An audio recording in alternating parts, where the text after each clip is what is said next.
இயேசு கிறிஸ்துவின் நாமத்தினாலே உங்கள் அனைவருக்கும் அன்பின் வாழ்த்துக்கள். கிறிஸ்தவ வாழ்க்கை எப்படிப்பட்ட வாழ்க்கையாக இருக்க வேண்டும் என்று சொன்னால், வேதத்தில் சொல்லப்பட்டிருக்கிறது, கிறிஸ்தவ வாழ்க்கை தேவனுக்கு பிரயோஜனப்படுகிற வாழ்க்கையாகவும் தேவன் அதில் விரும்புகிற வாழ்க்கையாகவும் இருக்க வேண்டும் என்று சொல்லி வேதம் எதிர்பார்க்கிறது. எப்படி என்றால், ஒரு வாழை மரத்தை நீங்கள் பார்ப்பீர்களானால் அந்த வாழை மரம் ஒன்றாகத்தான் வைக்கப்பட்டு, ஆனால் அதன் வளர்ச்சி மிகவும் அதிகமாக இருக்கிறது. அதன் வளர்ச்சி பெருக்கம் மிகவும் அதிகமாக இருக்கிறதை நாம் நன்றாய் அறிந்து கொள்கிறோம். எப்படி என்று பார்ப்போம்.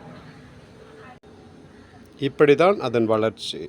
கிறிஸ்துவர்களாக இருக்கிற நாம் அனைவரும் வாழை மரத்தைப் போல அநேக கிளைகள் விட்டு எழும்புவதை தேவன் எதிர்பார்க்கிறவராயிருக்கிறார். நீங்களும் நானும் வாழை மரத்தைப் போல நம்மை சுற்றிலும் அநேக ஆத்துமாக்களை வளர்த்தெடுக்கிறவர்களாய் மாற வேண்டும் என்று சொல்லி ஆண்டவர் விரும்புகிறார். அப்படிப்பட்ட வாழ்க்கைக்கு நம்மை ஒப்பு கொடுப்போம். ஆமேன்.